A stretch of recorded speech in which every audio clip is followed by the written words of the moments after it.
నిన్నగాక మొన్న ఒక ఆయన వరంగల్లో ఒక పెద్ద సభ పెట్టిండు. సంతోషం, మీ పార్టీ ఏర్పడి 25 సంవత్సరాలు అయింది. మీరు వజ్రోత్సవాలు విజయోత్సవాలు ఏం చేసుకుని మాకేం అభ్యంతరం లేదు. ప్రజాస్వామ్యంలో ఇదొక భాగం. 140 సంవత్సరాల చరిత్ర కలిగిన కాంగ్రెస్ పార్టీకి మేము ప్రాతినిధ్యం వహిస్తే 25 సంవత్సరాలు చరిత్ర కలిగిన మీ పార్టీకి మీరు ప్రాతినిధ్యం వహిస్తున్నారు. మాకేం అభ్యంతరం లేదు. మీరు విజయోత్సవం సభలు ఏర్పాటు చేసుకుంటాం అంటే మంత్రి పొన్నం ప్రభాకర్ గారిని పిలిచి ఎన్ని వందల బస్సులు అడిగినా అన్ని వందల బస్సులు వాళ్ళకి ఇవ్వండి, వాళ్ళక్కడ సభ ఏర్పాటు చేసుకొనివ్వండి, వాళ్ళకు అవసరమైన అన్ని వెసులుబాట్లు కల్పించండి అని చెప్పి ఆర్టీసీ అధికారులనే కాదు పోలీసు అధికారులను, అక్కడుండే మున్సిపల్ అధికారులను, కలెక్టర్లకు అందరికి కూడా నేను సమీక్ష చేసి ఆదేశాలు ఇచ్చిన. ఎందుకంటే ప్రజాస్వామ్యంలో పాలకపక్షమే కాదు ప్రతిపక్షం కూడా బలంగా ఉండాలి. ప్రతిపక్షం ప్రజా సమస్యల్ని ప్రస్తావించాలి. వారు ప్రస్తావించిన ప్రజా సమస్యల్ని మేము పరిష్కరించడానికి వీలవుతుంది. పరిష్కరించాలన్న చిత్తశుద్ధితోని వారు సభ నడుపుకోవడానికి సంపూర్ణంగా ఈ రాష్ట్ర ప్రభుత్వం సహకరించిందన్న మాట నిజం కాదా? మరి నేను మిమ్మల్ని అడుగుతున్నా, మీ అనుభవం గొప్పదే, మీ పార్టీ గొప్పదే, మీ పార్టీలో 100 కోట్ల రూపాయలు ఉన్నమాట నిజం, మీకు టీవీలు పేపర్లు ఫామ్ హౌజులు ఉన్నమాట కూడా నిజమే, మేమేం కాదంటలేం. కానీ ప్రజల సమస్యలు మీరు ప్రస్తావించిందా? ఈ ప్రభుత్వం ఏ నిర్ణయం తీసుకుంటే ఆ నిర్ణయంలో ఉన్న లోపం లేదా ఈ ప్రభుత్వం తీసుకున్న నిర్ణయంలో మంచి అనేది మీకు ఎక్కడ కనిపించలేదా?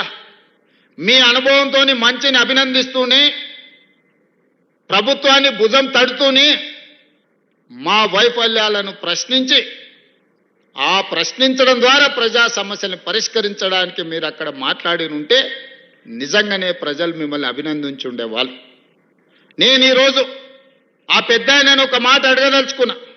ఎక్కడైనా ఎవరైనా ప్రభుత్వ ఉద్యోగిగా ప్రభుత్వం నుంచి జీత భత్యాలు తీసుకొని దాదాపుగా 16 నెలల నుంచి ఇంట్లో నుంచి కాలు కదపకుండా జీత భత్యాలతో సహా అన్ని వసతులను మీరు అనుభవిస్తున్నారు కదా, ఇది ఏ చట్టంలో ఉందని నేను అడుగుతున్నా.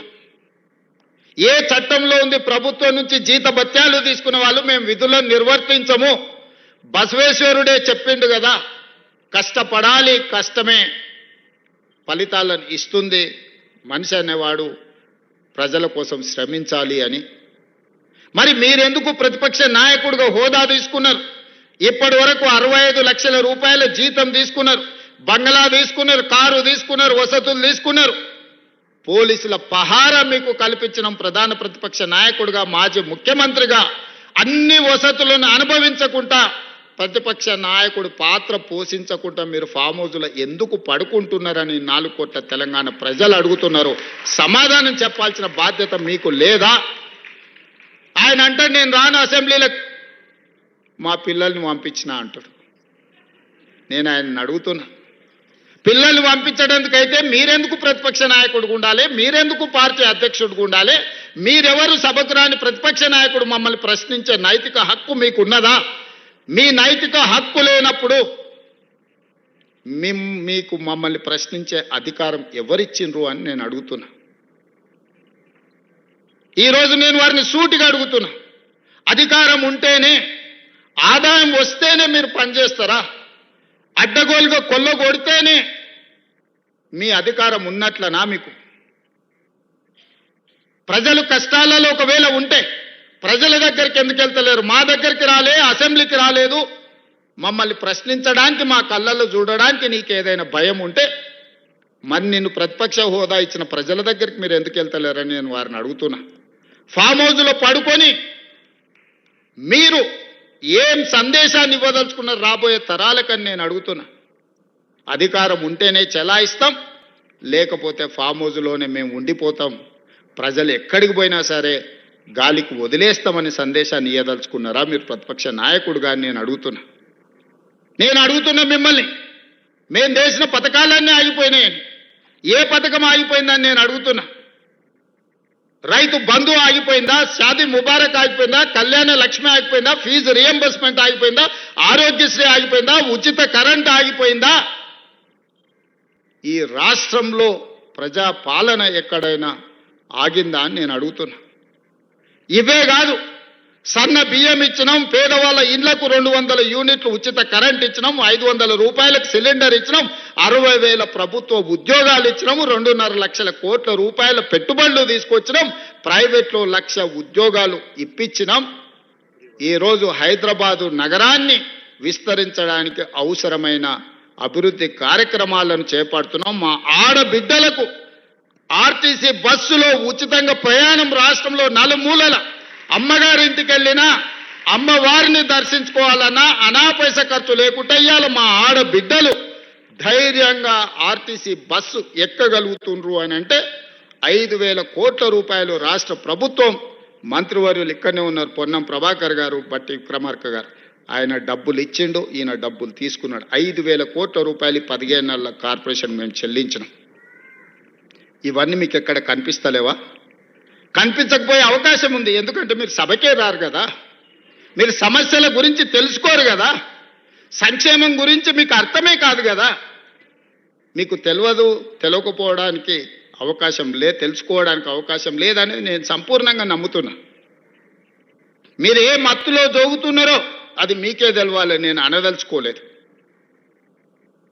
మరి ఏ బాధ్యత లేని మీరు మమ్మల్ని కడుపు నిండా విషం పెట్టుకొని విద్వేషపూరితమైన ప్రసంగం చేయడం ద్వారా ప్రజల మధ్యలో చిచ్చు పెట్టాలనే ప్రయత్నం ఈ తెలంగాణ రాష్ట్రానికి మంచిదా అని నేను అడుగుతున్నా. ఏ చిన్న కార్యక్రమం ఉన్న ముఖ్యమంత్రిగా నేను రావడం లేదా? ఇదే రవీంద్ర భారతిలో ఈ సంవత్సరం క్యాలెండర్ తీయండి, ఎన్ని కార్యక్రమాలలో నేను వచ్చి మిమ్మల్ని అందరినీ కలిసిన. ప్రతిరోజు ఎక్కడికి వెళ్ళిన అత్యంత సామాన్యులను కూడా కలిసి ఎవరు పిలిచినా రేవంత్ అన్న అంటే ఏంది అని వెనక్కి తిరిగిపోయి కలిసి మాట్లాడి వాళ్ళ సమస్యలు తెలుసుకొని పరిష్కరించే ప్రయత్నం చేస్తున్నా కదా. తీయండి, 94 నుంచి 2004 వరకు 10 సంవత్సరాలు తెలుగుదేశం అధికారంలో ఉంది. 2004 నుంచి 2014 వరకు కాంగ్రెస్ పార్టీ రాజశేఖర రెడ్డి గారు అధికారంలో ఉన్నారు. 2004 నుంచి దాదాపుగా 2024 వరకు 10 సంవత్సరాలు చంద్రశేఖరరావు అధికారంలో ఉన్నాడు. 2024 నుంచి మేము అధికారంలోకి వచ్చిన ఈ రోజు చెప్తున్న మిత్రుల ద్వారా ఫామ్ హౌస్లో ఉన్న పెద్ద ఆయన చెప్తున్న 10 సంవత్సరాలు మేమే పరిపాలన చేస్తాం. 10 సంవత్సరాలు నువ్వు ఫామ్ హౌస్లో ఉంటావు, ఆ తర్వాత శాశ్వతంగా అక్కడనే నీ చరిత్ర సమాధి అయిపోతుంది అని చెప్పి నేను స్పష్టంగా చెప్పదలుచుకున్నా. ప్రజలు విఘ్నులు, ప్రజలకు పరిపాలన తెలుసు. ప్రజలు ఎవరు ఏం చేస్తున్నారో, ఎవరు ఏం మాట్లాడుతున్నారో, ఎవరి ఆలోచన ఎట్లుందో ప్రజలు తెలియనంత అమాయకులా. కొట్లాడి తెచ్చుకున్న తెలంగాణ కోతుల గుంపుకు అప్పచెప్పినట్టయిన మొదటి 10 సంవత్సరాలు. తాను జడ్డ కోతి వనమల్ల జడిచే అని నీ కుటుంబం మొత్తం కలిసి ఈ తెలంగాణ మీద పడి దోసుక తిన్న మాట వాస్తవం కాదా? అందుకే ఈరోజు సూటిగా వారికి విజ్ఞప్తి చేస్తున్నా. కాళేశ్వరం మీద చర్చ చేద్దామా? ఉచిత బస్సు ఆడబిడ్డలకు ఇచ్చిన దాని మీద చర్చ చేద్దామా? రైతు రుణమాఫీ మీద చర్చ చేద్దామా? రైతు బంధు మీద చర్చ చేద్దామా? తెలంగాణ ఉద్యమంలో చురుకైన పాత్ర పోషించిన విద్యార్థులు, ఉద్యమకారులు, నిరుద్యోగ యువకుల గురించి మేము ఇచ్చిన 60,000 ఉద్యోగాల మీద శాసనసభలో చర్చ చేద్దామా?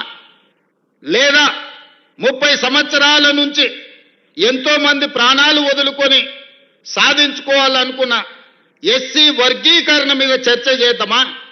100 సంవత్సరాలు దేని మీద చర్చ చేద్దాం? చంద్రశేఖరరావు గారు మీరు చెప్పండి అని నేను అడుగుతున్నా. నేను సిద్ధంగా ఉన్నా. ప్రతిపక్ష నాయకుడిగా మీరు సూచన చేయండి. మా నిర్ణయాలలో లోపాలు ఉంటే ఎత్తి చూపండి, సవరించుకోవడానికి మేము సిద్ధంగా ఉన్నాం. కానీ విద్వేషం వెళ్ళగక్కి నీ కోపాన్ని అంతా మాటల రూపంలో ప్రదర్శించే ప్రయత్నం చేస్తారు. ఆయన కళ్ళకు, ఆయన చూపుకు ఒకవేళ బలమే ఉంటే ఆయన కడుపులో ఉన్న విషంతోనే ఒకవేళ ఎదురుగున్న వాళ్ళని మాయం చేసేది ఉంటే ఈ పార్టీకి వేదిక మీద ఉన్న మేము ఎవ్వరం లేకుండా పోయేటోళ్ళం. అంత విషమైన మాటల్లా కళ్ళల్లో కనిపిస్తుంది. ఎందుకే 40 ఏళ్ళు తెలంగాణ ప్రజలు నేను గుండెల్లో పెట్టి చూసుకున్నందుక? కాంగ్రెస్ విలన్ అంటాడు. నాకు నిజంగా ఆశ్చర్యం కలిగింది. కనీసము మాట్లాడే ముందు మనం ఏం మాట్లాడుతున్నాం, మనం మాట్లాడిన తర్వాత ప్రజలు ఏ విధంగా తీసుకుంటారని ఆలోచన చేయాలి కదా. మనకు విచక్షణ ఉంది కదా, ఆలోచన ఉంది కదా. మాట్లాడకంటే ముందు ఏం మాట్లాడాలనో ఆలోచన చేయాలి, మాట్లాడిన తర్వాత ప్రజలేం ఏ విధంగా తీసుకుంటారో కూడా ఆలోచన చేయాలి. మొట్టమొదటి విలన్, తెలంగాణకు విలన్ కాంగ్రెస్ పార్టీ అని ఎంత పెద్ద మాట అది. తెలంగాణ